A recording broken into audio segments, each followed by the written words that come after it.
కుల నిర్మూలన పోరాట సమితి, ఇంకోటి కేఎన్పిఎస్ కూడా ఉంటారు. వీళ్ళు పోరాటం చేస్తున్నప్పుడు మనం ఎన్ని సంఘాలు ఉన్నా వీళ్ళతో కలిసి పనిచేయడంలో, కుల నిర్మూలన కోసం కలిసి పనిచేయడంలో ఈరోజు వచ్చినటువంటి నాయకులందరికీ ఉద్యమ వందనాలు.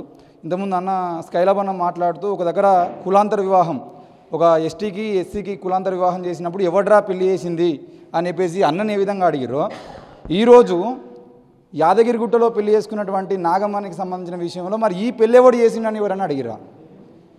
కాబట్టి మీరు జీవితాంతం సచ్చరాక చాలా గొప్పగా బతుకుతారని చెప్పేసి ఆశీర్వదించి వీళ్ళకి పెళ్లి చేసి పూజలు చేసినటువంటి సంబంధించిన విషయంలో మనం ప్రశ్నించలేకపోతున్నాం.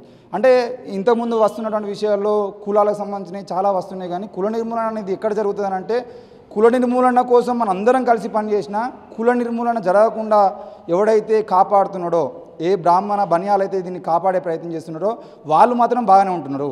బీసీలకు ఎస్సీలకు కులపరమైనటువంటి గొడవలు పెట్టి వాళ్ళు సినిమా చూస్తున్నారు. కాబట్టి కుల నిర్మూలన జరగాలంటే మనం బ్రాహ్మణ భావజాలంలోకి వెళ్ళి బయటపడాలి, మనువాద భావజాలంలోకి వెళ్ళి బయటపడడం మాత్రమే ఈ కులాంతరం అనేది సాధ్యమవుతుంది. మనం బ్రాహ్మణ భావజాలంలో ఉన్నంత వరకు కుల నిర్మూలన ఎన్నటికీ జరగదు. కాబట్టి ఆ విషయాన్ని కూడా గుర్తించాలి. ఈరోజు కుల నిర్మూలన కోసం తప్పకుండా చట్టం తీసుకురావాల్సిన అవసరం ఉంది.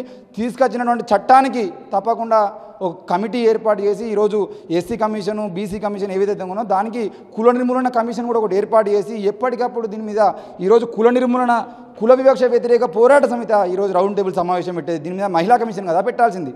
ఒక మహిళా కానిస్టేబుల్ని అత్యంత క్రూరాత్మకంగా చంపితే ఈరోజు పోలీస్ కమిషన్ కదా దీని మీద రౌండ్ టేబుల్ సమావేశం పెట్టింది. పోలీసులు మహిళా కమిషన్ పెట్టాల్సినటువంటి కమిషన్ బాధ్యతల్ని ఈరోజు కుల వివక్ష పోరాట సమితి ఎందుకు తీసుకున్నది అంటే, ఇక్కడ వాళ్ళు సరిగ్గా పనిచేయట్లేదు. కాబట్టి మనము బాధ్యతగా ముందుకెళ్ళాలని చెప్పేసి తెలియజేస్తూ, తప్పకుండా రానున్న సమాజంలో కుల వివక్షకు వ్యతిరేకంగా జరిగేటువంటి ప్రతి పోరాటంలో ఎన్ఐన్ మీడియా వేదికగా మేము తప్పకుండా ముందుంటామని తెలియజేస్తూ ఈ అవకాశం ఇచ్చినటువంటి పెద్దలకు ధన్యవాదాలు.